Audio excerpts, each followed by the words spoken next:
So obviously salvation, rescue are huge themes in Scripture. God rescues individuals like we see in the Psalms. People pray for rescue, but then also God rescues the nation of Israel from Egypt, from exile in Babylon, and then of course they look for ultimate deliverance from Jesus, from the Messiah in the New Testament. So I'm just curious, when's the time you all have experienced rescue or salvation? When I think about rescue, I think about the beginning of my ministry, right after I graduated from seminary. And we had talked to a couple of different district superintendents, and I had my heart set on a big church. That's where I knew I wanted to be. It's where I felt like God was calling me.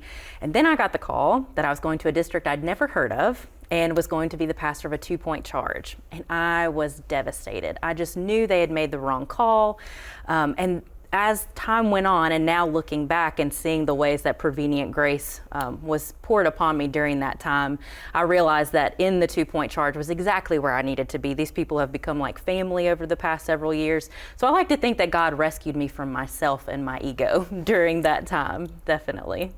Oh, I really resonate with that God rescues us from our own selves, from these big plans that we make. And, they're just not quite the right path. When I think about, time spent in my early and mid 20s making plans, career plans, relationships that just weren't the right thing, I can absolutely see how God used moments that felt really hard at the time, to rescue me from these situations, often bringing me back closer into relationship with my parents, with my home. So I had that really wonderful place to land, while God gave me the next steps as to where He was leading me. Right. Yeah.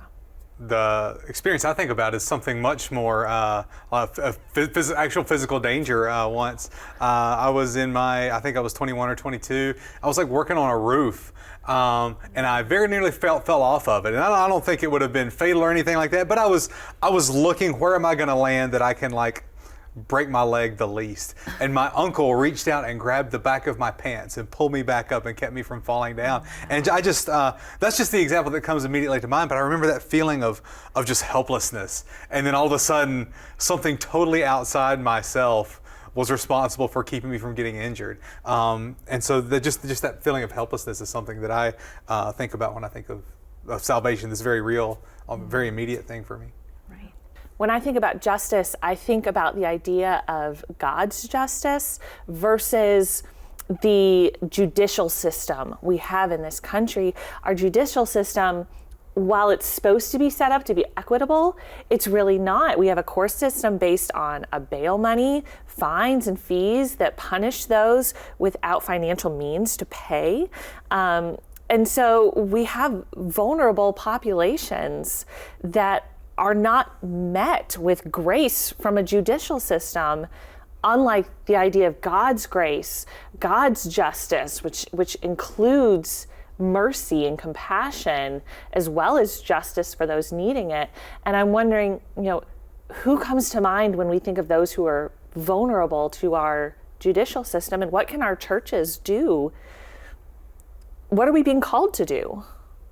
Something that comes to my mind is the way so much of our experiences are filtered through online feeds, algorithms, things like that, and there are injustices baked into those that privilege certain voices and exclude certain other voices. As those things become more and more powerful, the biases that are built into that just sort of amplify the injustice that's kind of coded in. So that's a situation that I think about because it's such a big force in our society. It's a big unseen and a little understood force, but it amplifies injustices that are already there. So one thing I think churches can do is to advocate for equity, advocate for ethical use and development of algorithms and things like that. That's interesting. When I think about vulnerable people, my mind tends to go straight to children. I think about the ways that there are children in the school system around where our churches are that are in need of support, not only them, but their parents as well. One of the great opportunities our church has had in the past couple of years is partnering with the elementary school that's literally 2 minutes up the road from us, and getting to work with their school psychologist to really try to pay attention to the needs of the students and the families. And back as COVID was kind of at its height, we had the opportunity to be in relationship with a couple of those families. And I think that's one of the calls that the church has. You know, we talk a lot about wanting young families and people in the church. It's about so much more than that, especially from a stance of justice. We're looking to try to care for people where they are, not for the means of having them come through our doors, but as a means of making sure that they have the best quality of life possible. And so I think partnering with the schools that are around us, taking care of the kids and the families that are associated with them is a great responsibility of the church to tend to the justice of the children around us.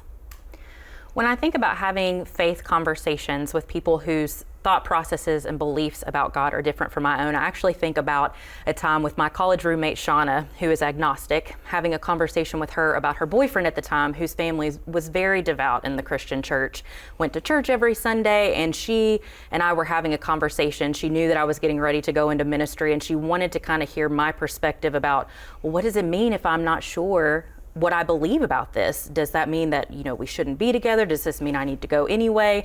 And so in that time and space, I was really taught a lesson about what it looks like to have conversations with people who believe differently. She didn't need to hear from me really what I thought. It was really more of a place for her to be able to say, these are my fears, these are my questions. You know, am I still seen as a person of worth? And so I think one of the few things that I said about my own faith during that conversation was that she was loved by God. Mm-hmm. And just tried to really reiterate that for her, not in a way that was pushy or trying to get her to believe or act a certain way, but just really trying to hear her out and assure her that she is loved by the divine. So I'm just wondering, as you guys think about having these faith conversations with people who believe a lot differently than we do, what are some of the qualities or characteristics that you think are important to bring into those conversations? The first thing that comes to mind when I think about having conversations is curiosity. Sure. If I'm going to enter into those conversations, I'm not entering into a debate or trying to change somebody's mind or bringing somebody over to my side. I'm honestly usually interested. Like, where do our faiths connect? Where do they diverge? How are we similar? And then, like you said, if I'm going to make a comment, it's going to be about the love of God.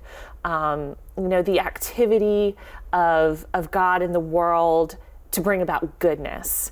And so that's what I think about when I think about having those conversations. Absolutely.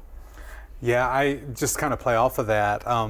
That curiosity is really beneficial, in part because those other faith traditions are so rich. Mm-hmm. I think about my doctoral work when I went to graduate school. I went to Marquette University, and I was very privileged to be a part of a graduate program that had a lot of different faith backgrounds. It's a Catholic school, but there were a lot of Protestants that attended it. One member of my dissertation committee was Orthodox. My dissertation director was Jewish, and I learned so much because every one of these faith traditions has such a rich history, a rich vocabulary for talking about God and for talking about our world, and to just when we open ourselves to those conversations and put aside any fear, we can really have an opportunity for our own beliefs to be sharpened, refined, expanded, and to have the blessing of helping someone else from a different faith tradition do that too. Absolutely.